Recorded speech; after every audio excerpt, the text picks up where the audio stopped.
Yeah, yo. Welcome to Warrior Since 91 Podcast. It's your boy Izzy Too Real coming to you live from the makeshift studio. Now that night is going, it's under construction right now. That's why even on the Will WrestleManiacs podcast, you kind of see the little backgrounds, and then on his side you see like little garage favors or what you call that green screen kind of on his side. Going through a little reconstruction, trying to get a new studio and create some things on our own, just to make the aesthetics a little bit better for both the shows, really, because I'll be doing both shows there. Here anyway. But yeah, we here today to talk about some Warrior stuff. You know what I mean? The preseason has just concluded with the Warriors going against the San Antonio Spurs. Very good preseason. A couple good, let's say, a couple great bright spots to go along with what we've seen in the preseason to show us that we might have something going on for the future here in this upcoming 2023-2024 NBA season. But let's kick it off this way. We want to talk about the last two games of the preseason. Let's talk about the conclusion of the preseason in general. The Warriors concluded 4-1 on the preseason, losing their very last game against the San Antonio Spurs. We'll get to that. But the game that I want to talk about first is the game against the Sacramento Kings, where we were in Chase Center. What was this, Wednesday? I forget the day. The 17th, 18th. The Warriors went against the Sacramento Kings. Very, very good, entertaining game. Playoff atmosphere, kind of, in a way, for a preseason game. I think even Kalina said maybe the greatest preseason game ever. And maybe, because, I even had to rewatch it a couple times. Today I'm recording on a Sunday, a day or two after the Warriors went against the San Antonio Spurs. And it was a very good, very entertaining game, especially the fourth quarter in general. The Warriors were down almost 18, 20 points. And then just the fury when Steve Kerr kind of put Steph Curry and Chris Paul back in the game. And that's when things kind of took a turn for the best for the Golden State Warriors and a turn for the worst for the Sacramento Kings. Very great, entertaining game. It just showed the tenacity, the willing to get back in the game, the willing to fight, the willing to not give up, to try to come out and get a win no matter what the situation is. And you could tell that they really wanted that win. They were down pretty big throughout the whole game against Sacramento. De'Aaron Fox was doing his damnness to be a superstar. Domantas Sabonis was playing very, very good on the offensive end. Not too much on the defensive end because it's not really his forte, but the offensive end, soft touch, very bully ballish, getting away with a couple elbows, but still had a very good game for himself. And then Keegan Murray, who was really the high spot for the Sacramento Kings. I think that he's going to be a big X factor for Sacramento moving forward. And that's why I kind of, on my end, not to bring it back to the Warriors, but that's why I was kind of a little upset that we drafted Brandon Pajemski over Keegan's little brother. Damn it, I forgot his name. But the other Murray twin. I thought that we should have took him. Just seeing that maybe could have been the spitting image of his twin brother, even though he came out a year later out of college. But, in any event, I think Sacramento has a very great young nucleus that they can move forward with Davion Mitchell as well coming off the bench. Now they added JaVale McGee to give them a little bit more size to go against the bigger teams in the Western Conference, because a lot of teams in the West are pretty big. You got the Lakers that are pretty big. You got Denver, who's pretty much the biggest team. Again, the Sacramento Kings young nucleus that they got, again, De'Aaron Fox, Domantas Sabonis, Keegan Murray, and then you added some veterans in there as well. Harrison Barnes might be their weakest spot for Sacramento. He kind of was the Warriors' weakest spot. I hate to say it, but it is really showing now that he's with Sacramento. All these other young guns that they have on Sacramento that can really go out there and play, get numbers, not miss a lot of shots. Harrison Barnes misses a lot of shots and takes a lot of shots that he really shouldn't take. A lot of threes that are kind of out of his range a little bit. So, I think he might be the one sore spot on that Sacramento team. But besides that, I think they have a very good future. But anyway, back to the game. The Warriors, man, come out firing on all cylinders in that fourth quarter, especially Steph Curry, who hits a bank shot off the glass when it was, what was it, 106 to 110.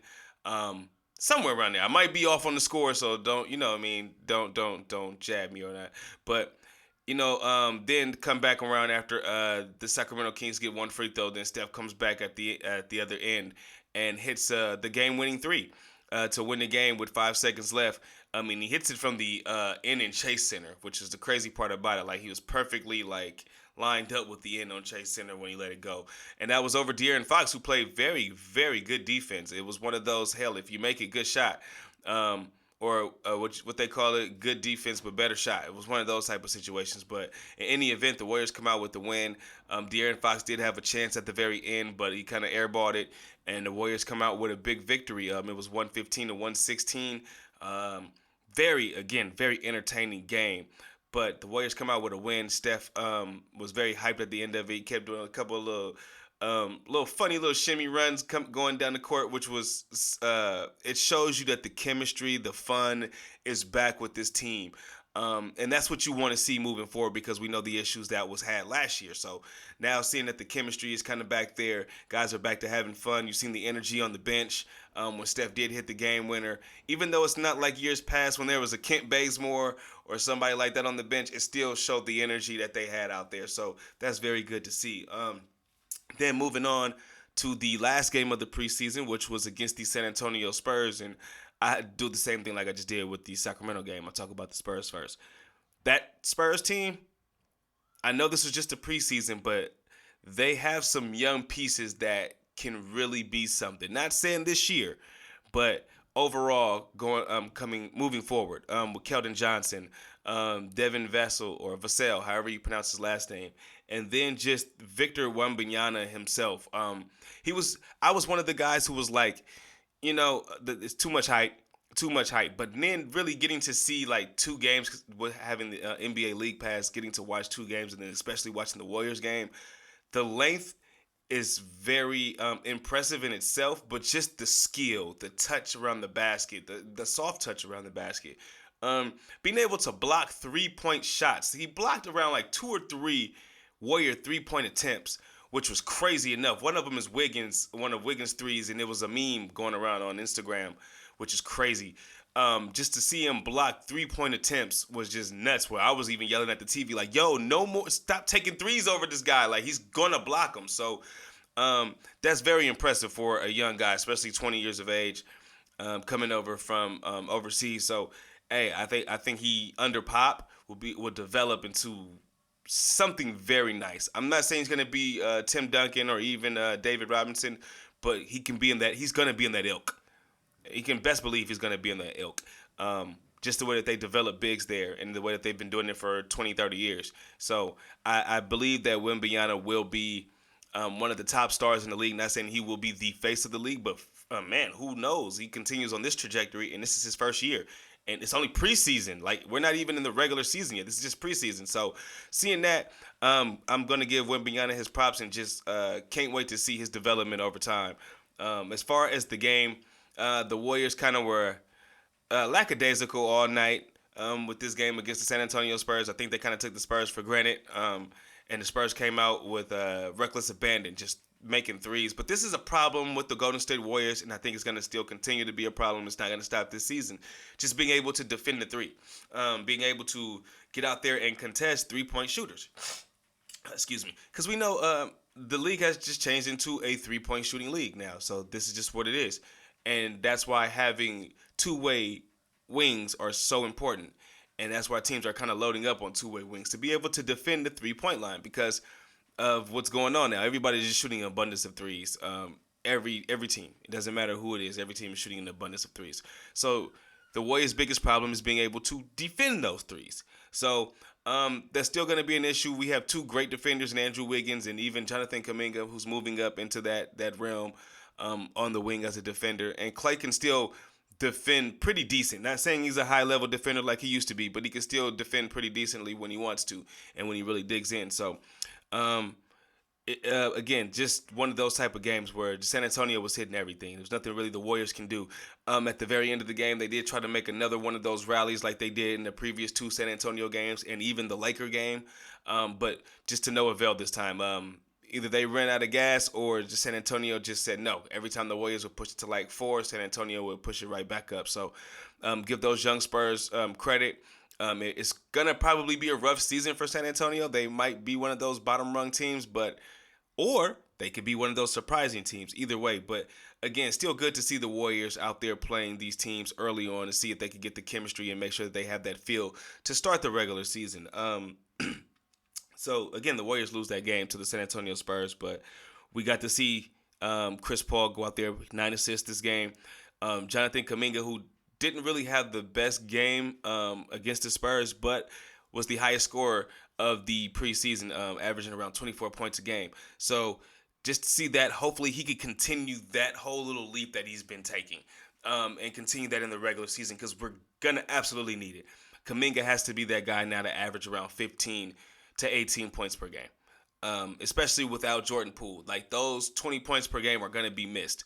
Chris Paul's not going to give us those 20 points. He can be one of those guys where points that he's responsible for, I think Chris Paul will make up in that area, but as far as the scoring, he's not. So we're going to need Kuminga and Moody to make steps up. And just to go into the next section that I have here, to talk about those two young guys, they will be the X factor moving forward in the regular season once we get started here this coming Tuesday.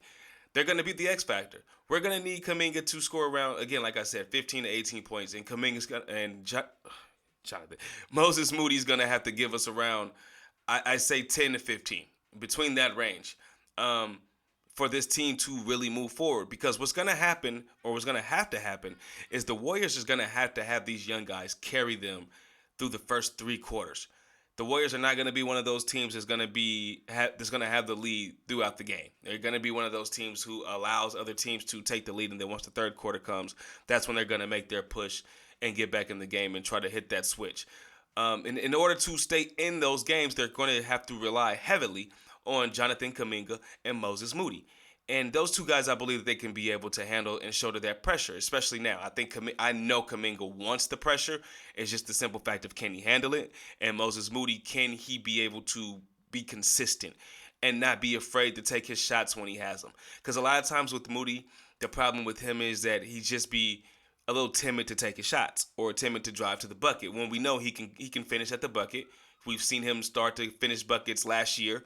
And we know that his jumper has been very good over the past 3 seasons since he's come in the league. His jumper hasn't really been a problem or been broken. So those are the issues that we're going to have to get through. And we're going to have to see these guys be able to flourish moving forward. I think that Chris Paul, whether he comes off the bench or whether he starts, is going to be an integral part of that, being able to get those guys in the positions that they need to do, in the positions they need to score. And I think Dario Saric is going to also be that other guy. I can see lineups with Chris Paul, Dario Saric, Jonathan Kuminga, Moses Moody, and either TJD or Gary Payton II. That's going to probably be the second unit for the Warriors most of the time. And it's going to be heavily relying on Jonathan Kuminga and Moses Moody to get those buckets. And Saric is just going to be a byproduct with some pick and pop threes at the top of the key. And, so maybe some layups around there if he can get in the key on some pick and rolls. But that's what's going to be heavily relied on moving forward in order for this team to succeed. You can kind of already see that moving forward. And for me, personally, I don't have any doubt that both of these two young guys are going to make the step. Not that they're ready, because I think that they're both ready, but I also believe that they're going to take those steps. I believe Moses Moody will probably average around, I'm not going to be too out there. I'm going to say 11 points a game this season, and I think Jonathan Kuminga is going to be averaging around 15, 16 this season. That's my prediction moving forward, and I think I'm going to be right. Not to toot my own horn, but I think I'm going to be right about that. So, that's that with those guys. And now the next thing I want to talk about is going to be the release of a few players here, since we just finished and wrapped up the preseason. Usually that's the time when guys who were training camp invitees will probably be released. Their contracts will be released because they were really only signed to be training camp participants. And the last 2 guys to be released from the Golden State Warriors are Rudy Gay and Rodney McGrleaving, which will leave the roster at 13 moving forward. But they do have 2 weeks until they have to fill the 14th spot. But they do have a 2-week grace period, and I think that what they're doing is trying to save a little bit of money, and that's what they're doing now. They're trying to see if they can cut a little bit of cost and maybe sign maybe one of those 2 guys. But by the time the season is in full effect, pretty much by the in-season tournament, which is November 1st, I believe. So around that time is when they're going to have to really pick up that 14th guy. And in my mind, I think it's going to either be Dwight Howard or it's going to be Rudy Gay. That's my thoughts about it. So we'll see. We'll absolutely see. I know you guys hear that in the background. Sorry about that. My daughter makes noises playing with whatever she's playing with in the house. So sorry about that. But yeah. And now what I want to talk about is give props, give respect, give honor, give flowers to the recent retiree Andre Iguodala, who has just announced his retirement from the NBA after 19 seasons in the league. Hey, man, Andre Iguodala is nothing but love on my end. I got to meet Andre Iguodala at Soldier Town a couple years ago. Very humble guy, stand-up guy, very nice. I wasn't trying to ask him a lot of questions, just to, hey, how you doing? Nice to meet you, boom. Kept it pushing. But, give respect, man, because this guy, really, if you want to be honest, if it wasn't for Andre Iguodala, we would not have championships. I mean, Steph Curry is the engine. You know what I mean? We all know that. But we did not win until Andre Iguodala's second season with the Golden State Warriors. We became almost a powerhouse his first season with us when he came over from Denver back in 2012, 2013, or was it 2013, 2014? One of those two, I believe. So 2013, 2014 is when he came over. So I believe that absolutely, if it wasn't for him, the Warriors would not have the championships that they were able to garnish or that they were able to capture. So props to Andre Iguodala. Started with the Philadelphia 76ers, drafted in 2004. We're actually the same age, crazy enough. He was born in Chicago, went to Arizona, which is the school I was supposed to go to. I was in talks with Arizona going there, but just the college thing wasn't really for me. Now I kind of regret it being older, but but anyway, Andre Iguodala did play for the Philadelphia 76ers, the Denver Nuggets for one season, and then left there to come with the Warriors, and then left the Warriors after being traded to Memphis and played with Miami for 2 seasons before returning back to the Warriors back in the 2021-2022 season for us to capture our 4th World NBA title. Again, man, I'm not going to go over his stats because that's almost irrelevant. Just what this man is, just being able to see the progression in his overall, in his journey, because moving on to the tech world, he's been talking about the tech world for a while. If you've been a long time Golden State Warriors fan since he's kind of been here, he's been talking about it in many, many interviews about tech things, which kind of got me kind of into it a little bit as well.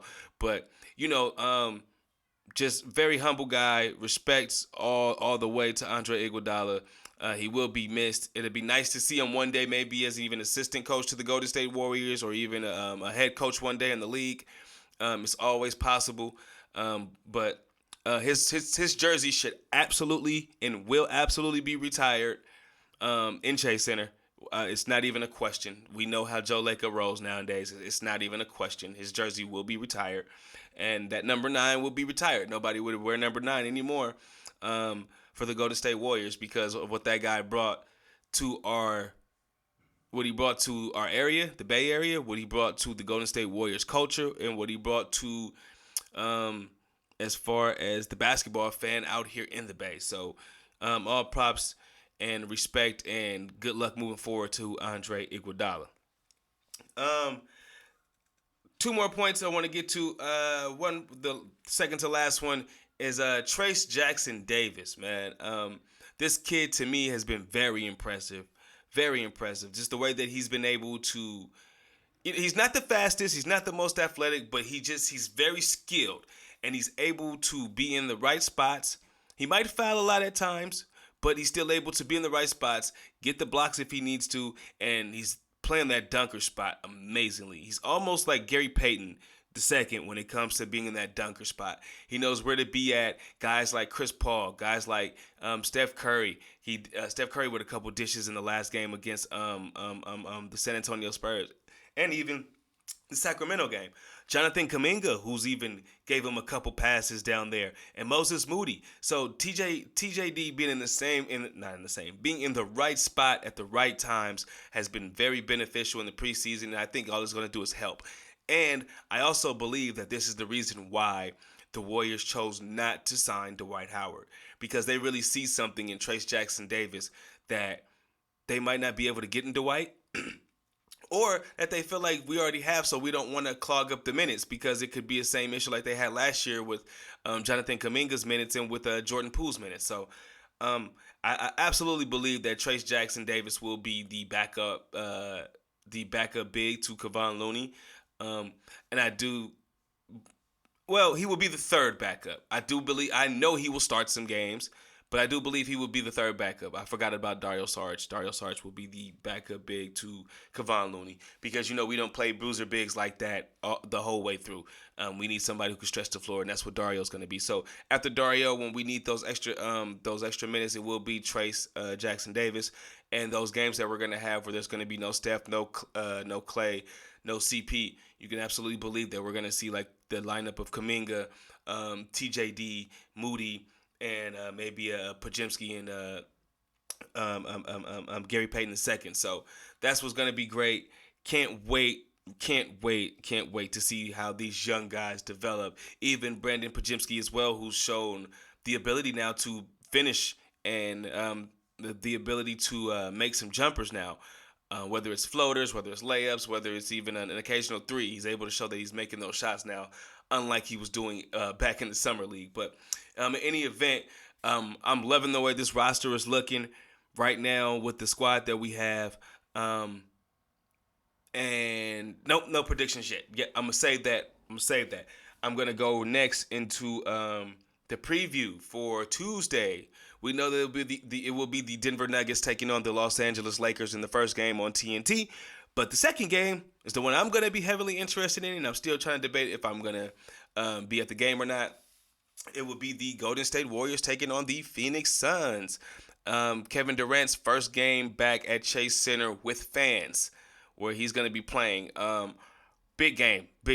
And Chris Paul, his first game against his former team as well, the team who traded him. So that's going to be big as well.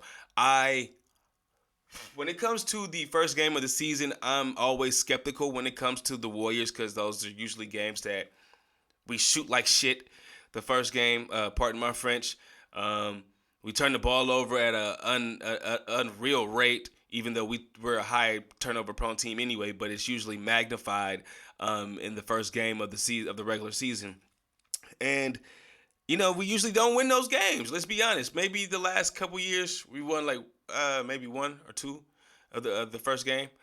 I say the last 5 years we won two. The first game of the season. So, I'm kind of skeptical about those games. Traditionally, we usually don't win them. If you go back to even our losing years, years where we were Run TMC years, we usually don't win that first game of the season. So, but since this is the game where it's Chris Paul going against the team that traded him, I'm in the middle. I'm in the middle. So I'm in the middle because it's like I don't want to say we're gonna lose, but then Chris Paul has not a grudge, not a vendetta, but got something that you want to prove to Phoenix. Like, hey, I'm not that old where you had to get rid of me. So that's gonna be on full display, which is the reason why I am going to pick the Warriors to win this first game, and I'm going to pick the Warriors to get the season off right, get the season started off right, and they're going to go on a winning streak to start the season. Totally my thought, my belief process, but just seeing the first couple games of the season, absolute winnable games. New Orleans, Sacramento, San Antonio, these are games that are absolutely winnable. So I believe the Warriors are going to get off to a great start. To start this NBA season, and give them some cushion, just in case some things happen where you got the cushion to be able to make up for those and give guys time to recuperate, because this is an NBA season. We know it.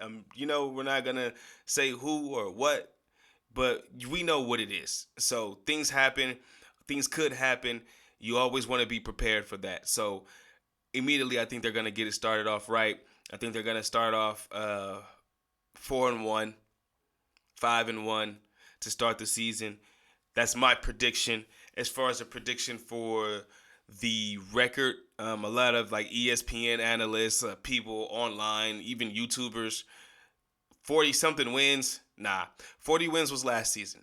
The reason that they got Chris Paul was to increase those wins. And even though a lot of people said the Warriors are not a regular season team, to a point, yes, you're right, but they know the importance of showing the dominance and showing what they need to show for teams to almost fear them in a way.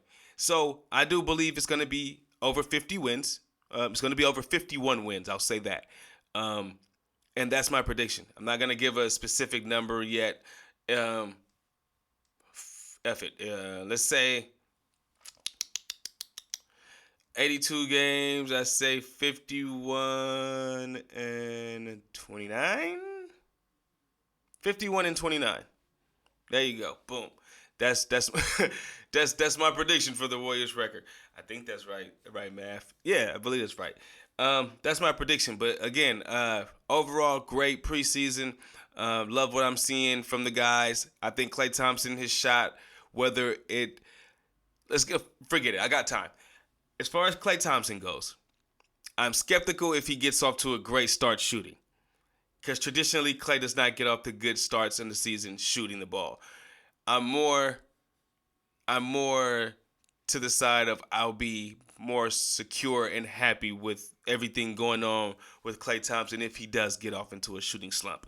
Because that usually lets us know that at some point it's going to click. Usually it's around the 13th game of the season. It clicks, and then Klay becomes a fireball. And that was during his good season. So I believe that that's the way he needs to start. Or that's the way he's gonna start, because it's typically how Klay does it. And if we have Klay off to a great start, you have Wiggs off to the start that he's been playing, which has been pretty damn good at the preseason level. Steph is gonna be Steph, but let's not rely on Steph. Everybody else need to chip in so Steph can be the closer at the very end to bring us home. I absolutely have no fear about Chris Paul being on the floor with us. I've said it from the jump that this was a great move to make while everybody else was doubting it, and I still believe to this day that this is. Let's say it like this. This might bring Chris Paul his first ring. That's the best way I could say it without trying to be like I'm Nostradamus or anything like that. So, in any event, I'm happy about what we've seen from the Golden State Warriors. Let's keep it up as the regular season start this Tuesday, October 24th. TNT, tune in. His first game is going to be the Denver Nuggets versus the Los Angeles Lakers. Second game is going to be the Golden State Warriors taking on the Phoenix Suns live from Chase Center. So, tune in. I will probably be back with you on Wednesday if I could. If the schedule permits, I'll try to do something on Wednesday so we can talk about that and get ready for, I believe the next game will be that Thursday or Friday against New Orleans. So, yeah, I'll try to get everything ready. And I want to do it to the fact where I'm on after at least every 2 games and not every Sunday. If I could do this like every couple games or after every game would be ideal. But we know ideal doesn't really work all the time when you actually have another work life as well. So we'll see how that goes. But if you got any comments, always put them down below in the comment section. Be on the lookout for We're WrestleManiacs 2 podcast. Put the 2 down here. I got the new mic set up, so I got to get used to it. We're WrestleManiacs 2 podcast with my boy Playboy Troy. That drops every Friday. We record on Wednesdays, Tuesdays, whatever day. So, yeah, we'll see how that goes as well, man, because we're trying to get those numbers up, and we're going to have